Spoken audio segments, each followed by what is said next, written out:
வணக்கம். ஸ்ரீகாலியம்மனை போற்றி. நான் உங்க அன்பு ஜோதிட கார்த்திக் ரகுராமனுங்க. இன்னைக்கு நம்மளோட டிஸ்கஷன் நம்ம பார்க்க போது பாத்தீங்கன்னா 12 பாவங்கள்ல இந்த நவகிரகங்கள் இருந்துகிட்டு வரும்போது நமக்கு என்ன பலன்கள் கொடுப்பாங்கன்னு சொல்லிட்டு பார்த்துட்டு வந்துட்டு இருக்கோங்க. இன்னைக்கு அந்த வரிசையில் நம்ம நீ பார்க்க போற பாத்தீங்கன்னா சூரிய பகவான் 12 பாவங்கள்ல 1 முதல் 1ஆம் வீடு 2ஆம் வீடுன்னு அந்த 12 வீடுகள்ல சூரிய பகவான் அமர்ந்திருந்தார் என்ன பலன்களை கொடுப்பாருன்னு சொல்லிட்டு நம்ம தெளிவா பார்த்துட்டு வருவோங்க. அதுக்கு முன்னாடி இப்பதான் நம்ம சேனல் ஃபர்ஸ்ட் டைமா வரீங்கன்னா நம்ம சேனல் சப்ஸ்கிரைப் பண்ணி வச்சுக்கோங்க. கூடவே பெல் ஐகான் கிளிக் பண்ணி நான் தர வீடியோ நோட்டிபிகேஷன் உடனடியாக வந்துகிட்டே இருக்குங்க. அதே மாதிரி இந்த வீடியோ ஸ்கிப் பண்ணாம முழுமையா பாருங்க. முழுமையா பார்க்கும்போது தான் நாம என்ன சொல்ற உங்களுக்கு தெரியுங்க. நம்ம சொல்ற இந்த ஜோதிட தகவல் எல்லாமே பாத்தீங்கன்னா நீங்களே உங்க ஜாதகத்தை எளிமையா பாத்துக்கிற முறையில தான் நாங்க சொல்லிக்கிட்டு வந்துட்டு இருக்கோங்க. உங்களோட ஜாதகத்தை எடுத்துக்கோங்க. லக்னம் உள்பட 12 பாவங்கள்ல சூரியன் எங்க இருக்காருன்னு பாருங்க. அதோட நான் சொல்லக்கூடிய இந்த கருத்தையும் மேட்ச் பண்ணி பாருங்க. மேட்ச் பண்ணி பார்க்கும்போது நான் என்ன சொல்றேன் உங்களுக்கு ஈஸியா புரியுங்க. இப்போ உதாரணமா உங்களுக்கு லக்னத்து சூரியன் இருக்காரா அப்ப என்னன்னு பாருங்க, என்ன சொல்றேன்னு கேளுங்க. இல்ல உங்களுக்கு 8ஆம் இடத்து சூரியன் இருக்காரா என்ன சொல்றேன்னு கேளுங்க. அதுவும் உங்களோட ரியல் வாழ்க்கையும் மேட்ச் ஆகான்னு பாருங்க. பார்த்து உங்களோட கமெண்ட் தெரியப்படுத்துங்க. அதே மாதிரி இந்த எஸ்கே அஸ்ட்ராலஜில நீங்க ஜாதகம் பார்க்கணும், பெயராசி பார்க்கணும், திருமண பொருத்தம் பார்க்கணும், நியூமராலஜி பார்க்கணும், இல்ல வேற ஏதாச்சும் நீங்க ஜோதிட சம்பந்தமா தகவல் பார்க்கணும் இல்ல கேட்கணும் நீங்க பிரியப்பட்டீங்கன்னா ஸ்ரீநகர் நம்பர் நீங்க எப்ப வேணா கால் பண்ணலாங்க. அதே மாதிரி நம்ம எஸ்கே அஸ்ட்ராலஜில பாத்தீங்கன்னா சனி பயிற்சி பலன்கள், ராகுகதி பயிற்சி பலன்கள் மற்றும் இந்த 2024 நியூ இயர் பலன்கள் எல்லாமே கொடுத்துருக்கேங்க. நீங்க மறக்காம ஸ்கிப் பண்ணாம பாருங்க.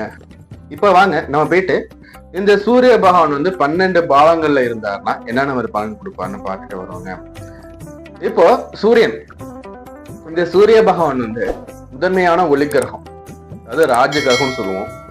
ஆதவன் அழைக்கக்கூடிய இந்த சூரிய பகவான் இல்லைன்னா நமக்கு இந்த ஜாதகமே கிடையாது. சூரியனை மையமாக வைத்துதான் ஜாதகம் பார்த்துட்டு இருக்கோம். அப்படிப்பட்ட இந்த சூரிய பகவான் ஒரு ஜாதகத்துல நல்லா உச்சமா இருக்காரு, நல்லா பவர்ஃபுல்லா இருக்காருன்னா அந்த ஜாதகத்துக்கு லக்னாதிபதி வலு இழந்த நிலையில் இருந்தாலும் சரி, இல்ல ஃபுல்லா நீச்சம் ஆகி போயிருந்தாலும் சரி, இந்த சூரிய பகவான் அந்த லக்னாதிபதி என்ன செய்வாரோ அதை சூரிய பகவான் செஞ்சிருவாருங்க. அப்படிப்பட்ட மகத்துவம் வாய்ந்த இந்த சூரிய பகவானுக்கு பாத்தீங்கன்னா 12 பாவத்துல இருக்காருன்னா என்னென்ன மாதிரி பார்ப்போங்க. உடனே டவுட் வரும், சார் அப்ப சனியோட காரகத்தை வாய்ந்த அந்த ராசிகளுக்கும் லக்னங்களுக்கும் சூரியன் செய்வாரா சார்? அதாவது ஒன்று தெரிஞ்சுக்கோங்க, இது பொதுவான பலன்கள் தான்.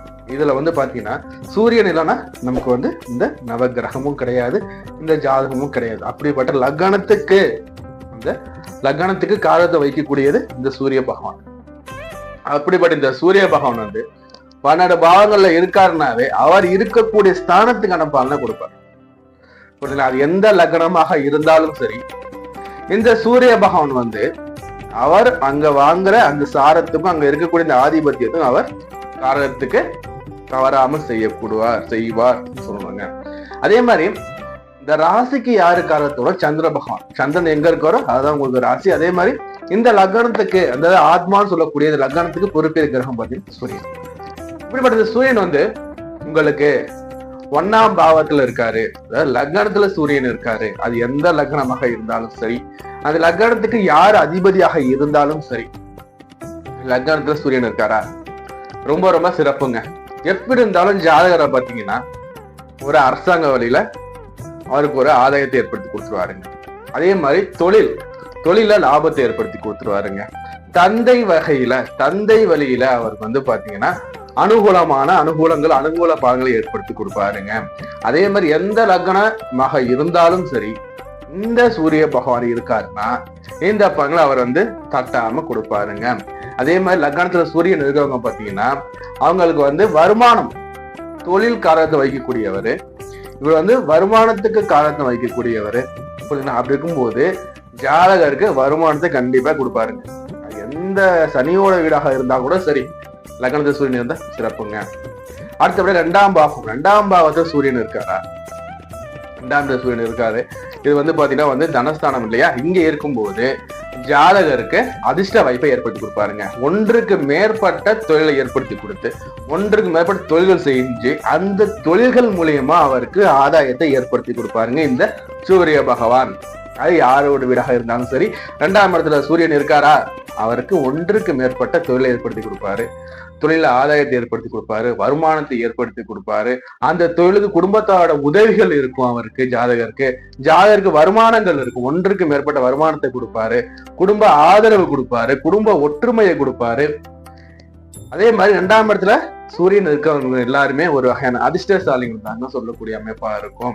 அடுத்தபடியா 3ஆம் பாவம். இந்த 3ஆம் பாவகத்துல சூரியன் இருக்காருன்னா ஜாதகர் பாத்தீங்கன்னா மக்களை வச்சு எப்படி பயன்படுத்திக்கலாம்ங்கிற அந்த ஒரு சிந்தனை ஏற்படுத்தி கொடுப்பாருங்க. இந்த 3ஆம் இடம் ஒரு வகையான உபஜய சான்னு சொல்லக்கூடிய இடத்துல இங்க சூரியன் இருக்காருன்னா தனக்கு இருக்கக்கூடிய வேலையாட்களை சரியான நேரத்துல சரியா பயன்படுத்தி லாபம் பார்க்கக்கூடியவங்க, சரியா பயன்படுத்தி சரியா அவங்களை வச்சு வேலை செஞ்சு ஆதாயம் பார்க்கக்கூடிய அமைப்பை ஜாதகருக்கு ஏற்படுத்தி கொடுப்பாங்க. அதே மாதிரி துணிச்சல் மிக்கவராகவும் தைரிய மிக்கவராகவும் ஜாதகரை இந்த 3ஆம் இடத்துல இருக்கக்கூடிய சூரிய பகவான் மாற்றுவாருங்க. அடுத்தபடியா 4ஆம் பாவம். 4ஆம் பாவத்துல சூரியன் இருக்க ஒரு அந்த அளவுக்கு ஒரு சிறப்பு கிடையாதுங்க. ஏன்னா இந்த 4ஆம் இடத்துல தாயார் காரகத்துவம் இல்லையா, இந்த தாயார் காரகத்துவம் தந்தைக்கு காரத்துவம் வகிக்கக்கூடிய இந்த சூரிய பகவான் அமர்றாருன்னா அங்க தாயாரோட ஸ்தானம் கெடுதுன்னு சொல்லக்கூடிய அமைப்பு அங்க ஏற்படுங்க. தாயாருக்கு உடல்நிலை பாதிப்பு, தாயார் வர்க்கத்தினருக்கு ஒரு ஒத்து வராத நிலை ஏற்படுத்துது ஜாதகருக்கு. அதே மாதிரி பாத்தீங்கன்னா தன் சுகம் கெடுதல். இங்க சூரியன் அமரும் போது என்ன பண்ணுவாருன்னா தன் சுகம் மேன்மை அவருக்கு எடுக்கத்தாங்க செய்யறாரு. அடுத்தபடியா பாத்தீங்கன்னா ஜாதகருக்கு ஒரு சில உடல் உபாதை ஏற்படுத்துவாரு. தாயாருக்கும் ஜாதகருக்குமான அந்த ஒரு இணக்கமான சூழ்நிலையில தடங்கள் ஏற்படுத்துவாரு. அடுத்தபடியா தாயார் வர்க்கத்தினர் தாயார் வழியினர்கிட்ட கொஞ்சம் இணக்கமான சூழ்நிலை இல்ல, எப்பவுமே ஒரு கருத்து வேறுபாடு இருக்கு, எப்பவுமே ஒரு சச்சரவுகள் இருக்குங்கிற அமைப்பை இந்த சூரிய பகவான் கொடுப்பாருங்க. அப்படி இவர் கொடுத்தாலும் கூட இவரோட பாதை 10ஆம் பாவத்துக்கு விழுறதுனால ஜாதகருக்கு தொழில் மேன்மை நல்லா இருக்குங்க, தொழில் ஆதாயம் நல்லா கொடுப்பாருங்க, அரசு வேலை வாய்ப்பு அந்த ஆதாயத்தை ஏற்படுத்தி கொடுப்பாருங்க. அதே மாதிரி பாத்தீங்கன்னா தந்தை தகப்பனார் வர்க்கத்தினர் உறவு முறை நல்லா இருக்குங்க. இது எல்லாமே அந்த 4ஆம் பாவத்தில் இருக்கக்கூடிய இந்த சூரிய பகவான் கொடுக்கதான் சிறப்பு. என்னன்னா இது பாத்தீங்கன்னா பாதி நல்லது பாதி கெட்டது, ரெண்டுத்திலுமே நமக்கு டாலரன்ஸ் எடுத்துக்கணுங்க. அடுத்தபடியா 5ஆம் பாவம். இந்த 5ஆம் பாவகத்துல சூரிய பகவான் இருக்காருன்னா உடனே பாதி பேர் சொல்லுவாங்க, சார் எனக்கு குழந்தை இருக்குமா சார், புத்திர பையன் இருக்குமா சார். பட் இவர் அந்த அளவு புத்திர பையன் தடுக்கிறது கிடையாது. இவர் ஆத்மா காரகத்தான் இல்லையா, அப்ப ஆத்மக்காரன் 5ஆம் இடத்துல இருக்காருங்கும் போது குழந்தைங்க எல்லாமே இருக்கும். ஒரு சிலருக்கு காலதாமதம் ஏற்படுறது வாய்ப்பு இருக்கு. குழந்தைகள் இல்லைன்னு சொல்ல முடியாது, புத்திர பாக்கியத்தை கொடுப்பாரு. ஒரு சில ஜாதகருக்கு இருக்கின்ற அமைப்பையும் பார்க்கின்ற பார்வையும் இவர் கூட சேரும் கிரகத்தை பொறுத்து ஒரு சில காலதாமத்தை ஏற்படுத்துவாரு. இருந்தாலும் இந்த 5ஆம் இடத்து ஒரு மன சம்பந்தப்பட்ட இடம். அதே மாதிரி காலபுருஷன் 5ஆம் இடம் சிம்மம் எடுத்து பார்க்கும்போது அது காதலி குறிக்கூடிய இடம். அப்ப இந்த காதலி குறிக்கூடிய இடத்துல இந்த சூரிய பகவான் அமர்றாருன்னா என்ன பண்ணுவாருன்னா காதல் தோல்வியை கொடுப்பாருங்க. காதல் ஏற்பட்டு காதல்ல தோல்வி ஏற்படுற நிலையை சூரிய பகவான் ஏற்படுத்தி கொடுக்குற. 5ல சூரியன் இருக்கா, லவ் பண்ணுவாங்க ஒருத்தங்களை, கல்யாணம் பண்றது இன்னொருத்தங்களா, தியாகத்தை கொடுப்பார். நான் லவ் பண்ணங்க, எங்க வீட்டுல ஒத்துக்கலைங்க, எங்க அம்மா அப்பா ஒத்துக்கல, எங்க அம்மா அப்பா காட்டின இந்த பையனை நான் கல்யாணம் பண்ணிக்கிட்டேன், நான் குடும்பத்துக்காக என் காதல தியாகம் பண்ணிட்டேன். இது மாதிரியான அமைப்பையும் சூழ்நிலையும் இந்த 5ஆம் இடத்துல சூரியன் ஏற்படுத்தி கொடுப்பாருங்க. ஏன்னா இவர் இயற்கையாவே சிம்ம ராசியில காதல குறிக்கக்கூடிய காலபூசன் 5 இவர் இங்க அமர்றாருங்கும் போது அதுல ஒரு தோல்வி ஏற்படுத்தி கொடுத்து அதனால ஒரு மன வேதனையை உங்ககிட்ட எப்பவுமே வச்சிருப்பாருங்க இந்த சூரிய பகவான். அடுத்தபடியா 6ஆம் பாவம். இந்த 6ஆம் பாவத்துல சூரிய பகவான் இருக்காருன்னா இது பாத்தீங்கன்னா ஒரு வகையில நல்லதுன்னு எடுத்துக்கலாம், ஒரு வகையில கெட்டதுன்னு எடுத்துக்கலாங்க. எப்படி சார் சொல்றீங்க? இந்த 6ஆம் இடம் பாத்தீங்கன்னா வீரத்தீர பராக்கிரமம் சொல்லக்கூடிய, அதாவது உபஜய ஸ்தானத்துல வரக்கூடிய அடுத்த பாவம் பார்த்தா இந்த 6ஆம் பாவங்க. இங்க பாத்தீங்கன்னா ஜாதகரை வெற்றி ஏற்படுத்தி கொடுப்பாரு, வம்பு வழக்குல வெற்றியை ஏற்படுத்தி கொடுப்பாரு, ஜெயத்தை ஏற்படுத்தி கொடுப்பாரு. ஜாதகர் சும்மாவே இருந்த கூட வம்ப இழுத்து அந்த வம்புல இவரை ஜெயிக்க வைப்பாரு. நம்ம சும்மாவே இருந்தாலும் சும்மா என்னடா போடி போயிட்டு டைம் பாஸ் பண்ணுற மாதிரி போயிட்டு சண்டை இழுத்துட்டு ஆளு ஜெயிச்சுட்டு வர மாதிரி இருக்கும். அடுத்தபடியா பார்த்தா இந்த ஜாதகருக்கு 6ஆம் இடம் இல்லையா, இது நோய் ஏற்படுத்த இடம் இல்லையா. அப்ப ஜாதகர் என்ன பண்ணுவாருன்னா 6ல சூரியன் இருக்கும் போது ஏதாச்சும் ஒரு நோயை கொடுக்கதான் செய்யறாரு. அதே மாதிரி கடனை கொடுக்கதான் செய்யறாரு.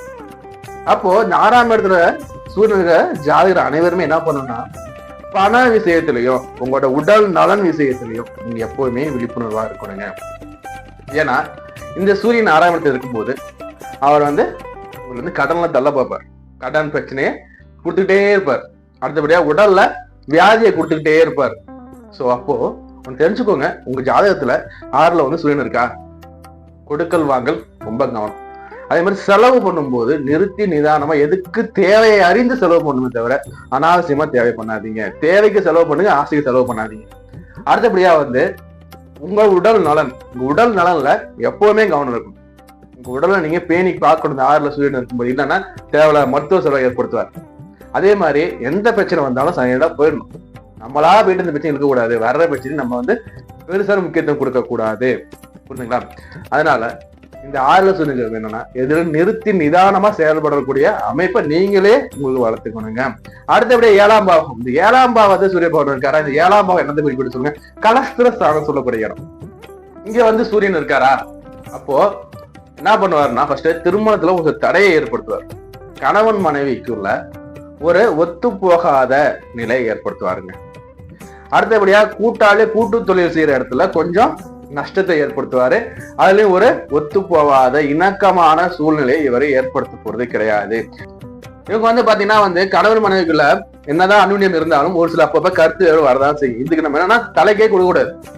என்ன பிரச்சனை வந்தாலும் 2 பேரும் மனம் விட்டு பேசிட்டு தவிர அந்த பிரச்சனை ஒரு பெரிய பிரச்சனை 4 பேர்ட்ட எடுத்துட்டு போக கூடாது. அப்படி எடுத்துட்டு போனோம்னா அது விஸ்வரூபம் எடுக்கிற அமைப்பை இந்த சூரிய பகவான் ஏற்படுத்தி கொடுப்பாருங்க. அதே மாதிரி ஒரு சிலருக்கு திருமண தடைகள் ஏற்படுத்துவாரு. அதுக்கெல்லாம் பரிகாரம் எல்லாமே இருக்குங்க. அந்த சூரிய பகவான் எங்க இருக்காரு, அவர் யார் பார்க்காங்கிறத பேஸ் பண்ணி நம்ம அதுக்கான பரிகாரம் பண்ணிக்க முடியும். இவனும் அவ்வளவு பெரிய விஷயம் கிடையாது. அடுத்தபடி 8ஆம் பாவம். 8ஆம் பாவத்துல சூரியன் இருக்காருன்னா ஜாதகர் பாத்தீங்கன்னா இவருக்கும் அரசாங்கத்துக்கும் வரக்கூடிய அந்த தொடர்புகள் முழுமையாவே இருக்காதுங்க. அதாவது இவங்க பாத்தீங்கன்னா அரசாங்கத்து மூலமா என்ன ஒரு ஆதாயம் வந்தாலும் எனக்கு வேணாம்பாங்க. அதே மாதிரி ஒரு ஆதார் கார்டு வாங்கணும், ரேஷன் கார்டு வாங்கணும்னா இவங்க ரொம்ப அலைஞ்சு கஷ்டப்பட்டு ரொம்ப கஷ்டப்பட்டு வாங்குவாங்க. ஏன்னா இந்த அரசாங்கத்துக்கும் இந்த சூரிய பகவான் தான் காரகத்தை வைக்கிறார். அதே மாதிரி தந்தைக்கும் இந்த சூரிய பகவான் தான் காரகத்தை வைக்கிறார் இல்லையா? அப்ப 8ல சூரியன் அவரும் போது அந்த ஜாதகருக்கும் அவர் தந்தைக்குமே இணக்கமான சூழ்நிலை இருக்காதுங்க. எதுலையும் ஏட்டிக்கு போட்டியா பண்ணுவாங்க. புரியுதுங்களா? அதே மாதிரி தந்தை மூலியமா கிடைக்கக்கூடிய ஆதாயம் இந்த ஜாதகருக்கு பெரிதா கிடைக்காது. அடுத்தபடியா அரசாங்கத்தின் மூலம் கிடைக்கக்கூடிய சலுகைகள் ஆதாயங்கள் இந்த ஜாதகருக்கு உடனே கிடைக்காது. ஏன்னா இங்க 8ங்கிறது மறைவு, நேரடி மறைவு. 6, 8, 12 மறைவு. இதுல 8ங்கிறது சூரியன் இருந்தாவே ஜாதகர் நம்ம பேசுற பேச்சுல கவனமா இருக்கும். அது ஆணாக இருந்தாலும் சரி, பெண்ணாக இருந்தாலும் சரி. புரியுதுங்களா? பெண்ணா இருந்தாலும் இன்னும் கொஞ்சம் விழிப்புணர்வா இருந்துப்பாங்க. ஏன்னா ஃபர்ஸ்ட் பாத்தீங்கன்னா முதல் தகப்பன் உங்களோட தகப்பன் வருவார். அடுத்து அந்த இடத்துல கணவனும் வருவாரு, மாமனாரும் வருவார். அப்ப 8ஆம் இடத்துல சூரியன் இருக்கா, கணவர்கிட்டையும் சரி, உங்கள் பெற்றோர்கிட்டையும் சரி, புகுந்த வீட்டு போகிற மாமனார்கிட்டையும் சரி, எந்த வார்த்தை பேசினாலும் நிறுத்தி நிதானமா பேசுங்க. எதுக்கும் தேவையில்லாத விஷயத்துக்கு முக்கியம் கொடுத்துக்க வேணாம். தேவையில்லாத ஆர்குமெண்ட் நீங்க பண்ணிக்க வேண்டாங்க. 8ஆம் இடத்துல சூரியன் இருக்கும் போது என்ன பண்ணுவாருன்னா கணவன் மனைவி புரிதல் இதுல யாருக்காவது இது இருக்குன்னா தேவையில்லாத பிரச்சனை ஏற்படுத்தி அதனால பிரிய வரைக்கும் எடுத்துட்டு போற வாய்ப்பு நிறையவே இருக்குங்க. அடுத்தபடி 8ஆம் இடத்துல இருக்க சூரியன் என்ன பண்ணுவாங்க, நமக்கும் அரசாங்கத்துக்கும் அரசு அதிகாரிகள்கிட்டயோ நமக்கு விரோதத்தை ஏற்படுத்துற வாய்ப்பு நிறையவே இருக்குங்க. சோ அதனால கொஞ்சம் விழிப்புணர்வா இருந்துக்குவாங்க. அடுத்தபடியா 9ஆம் பாவம். இந்த 9ஆம் பாவகத்துல சூரிய பகவான் இருக்காருன்னா என்ன சார், தகப்பன் ஸ்தானத்துல சூரியன் இருக்காரு, அது பாத்தீங்கன்னா நல்லதுதாங்க. 9ஆம் இடத்துல சூரியன் இருக்காருன்னா தகப்பன் வழி உறவு முறை நன்றாக இருக்கும். தகப்பன் வழியில யாராச்சும் ஒருத்தங்க அரசாங்கத்துல வேலை பார்ப்பாங்க, கவர்மெண்ட் எம்ப்ளாயி யாராச்சும் ஒருத்தங்க இருப்பாங்க. புரியுதுங்களா? அடுத்தபடியா இந்த 9ஆம் இடத்துல சூரிய பகவான் இருக்காரா, தகப்பன் பூர்வீகம் நல்ல பூர்வீகமா இருக்கு, தகப்பன் மகன் உறவு நல்லா இருக்கு, தகப்பனா கிடைக்கக்கூடிய ஆதாயங்கள் மகனுக்கு முழுமையாக கிடைக்காது. மகனா இருந்தாலும் சரி, மகளா இருந்தாலும் சரி, தகப்பன் மூலியமா வரக்கூடிய அந்த ஆதாயங்கள் முழுமையாக இந்த ஜாதகருக்கு கிடைக்குங்க. அடுத்தபடியா 10ஆம் இடத்துல சூரிய பகவான் இருக்காரு. 10ஆம் இடத்துல கர்மஸ்தானத்துல சூரிய பகவான் இருக்காருன்னா நீங்க கொடுத்து வச்சவங்க கண்டிப்பா அரசாங்க வேலை வாய்ப்பு அதிகமா கிடைக்கக்கூடிய வாய்ப்புகள் நிறைய இருக்கும். அரசு வேலையில கிடைக்கக்கூடிய ஆதாயங்கள், அரசாங்க சலுகைகள், அரசாங்க அதிகாரம் கிடைக்கக்கூடிய நன்மைகள் எல்லாமே முழுமையாக கிடைக்குங்க. அதே மாதிரி 10ஆம் இடத்துல சூரியன் இருக்கும்போது உங்களை வந்து யாரும் ஆசிக்க முடியாது, நான் தான் ராஜா மாதிரி அந்த ஒரு தோரணை ஏற்படுத்தி கொடுப்பாரு. அதே மாதிரி 10ஆம் இடத்துல சூரிய பகவான் இருக்கும்போது ஜாதகர் வந்து பாத்தீங்கன்னா வீரதீர பராக்கிரம செயல்களில் ஈடுபட வைப்பாரு. அதே மாதிரி வந்து பாத்தீங்கன்னா 4 பேர் ஜாதகரை வந்து பின்தொடர்ற, அதாவது எப்படின்னா வந்து அவரை பாருப்பா எப்படி இருக்காரு, அவர் வந்து வாழ்க்கையில முன்னோடியா இருக்கணும்பாங்கிற ஒரு அமைப்பை ஏற்படுத்தி கொடுப்பாரு. 10 பேருக்கு தலைவர் பதவி ஏற்படுத்தி கொடுக்குற அமைப்பு சில ஜாதக அமைப்பை பொறுத்து ஏற்படுத்தி கொடுப்பாங்க. அப்ப 10ஆம் இடத்துல இந்த ஜீவனசாரத்துல சூரிய பகவான் இருக்கிறது பாத்தீங்கன்னா மிக மிக மிக நல்லதுங்க. இங்க சூரியன் திக் பலம் பெறுவார், நல்லா பவரா இருப்பாரு இந்த இடத்துல. அப்போ ஜாதகரை ஏதாச்சும் ஒரு தொழில் செஞ்சு மேல கொண்டு வச்சுருவார்.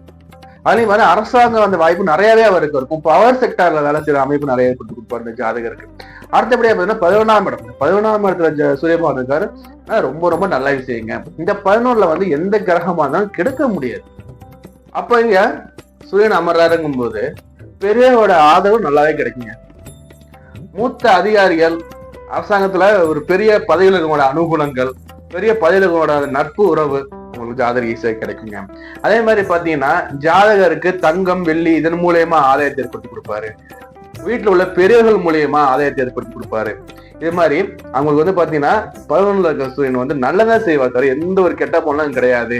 அடுத்தபடியா வந்து பாத்தீங்கன்னா 12ஆம் பாவம், இந்த 12ஆம் பாவத்துல சூரிய பகவான் வந்து பாத்தீங்கன்னா அதாவது வந்து ஒளி கிரகம் வந்து லக்னத்துக்கு 12ல மறையுது. அது 12ல வந்து சூரியன் மயிராருங்கும் போது இவர் வந்து பாத்தீங்கன்னா அரசாங்கத்துக்கு எதிராக செயல்படக்கூடிய எண்ணங்களை ஏற்படுத்துவாரு. அரசாங்கத்துக்கு எதிராக நடந்து கொள்ளக்கூடிய அமைப்பை ஏற்படுத்தி கொடுப்பாரு. தந்தைக்கு எதிராக நடந்து கொள்ளக்கூடிய அமைப்பை ஏற்படுத்துவாரு. அதாவது என்ன சிம்பிளா சொல்லணும்னா அப்புறம் ஏத்து புள்ள கோர்ட்ல கேஸ் போடுறது, அதனால பண விரயத்தை ஏற்படுத்துறது. கவர்மெண்ட் அரசாங்கத்தை ஏத்து ஒரு கோர்ட்ல கேச போடுறது, அதுல பணத்தை விரயமாக்குறது. 12ங்கிறது விரயஸ்தானம், அயன சயன போகஸ்தானம். அங்க போயிட்டு சூரியன் மழையா இருக்கும் போது அவர் காரகத்துவம் வாயிலாக விரயத்தை ஏற்படுத்த போறார். அப்போ இவர் எது காரத்துவம், தந்தைக்கு அரசாங்கம் காரத்துவம் இல்லையா, அப்ப அரசு வேலை பண விரயமாகும். தந்தையை ஏத்தி கேஸ் போட்டு அது 5 வருஷம் 10 வருஷம் இழுத்துட்டு போயிட்டு அதுல செலவு பண்ணி அதுல தோல்வி அடைகிறது, இது மாதிரியான விரயத்தை ஏற்படுத்தி கொடுப்பாருங்க. அதே மாதிரி வந்து அந்த ஒரு சொல்லுவாங்கல்ல, அந்த ஆத்மகாரன் போயிட்டு 12ல மறையாருன்னா அவருக்கு குழிவு இருக்காது. அது மாதிரி அமைப்பு தான் இந்த 12ஆம் இடத்து சூரியன் மறைகிறதுங்க.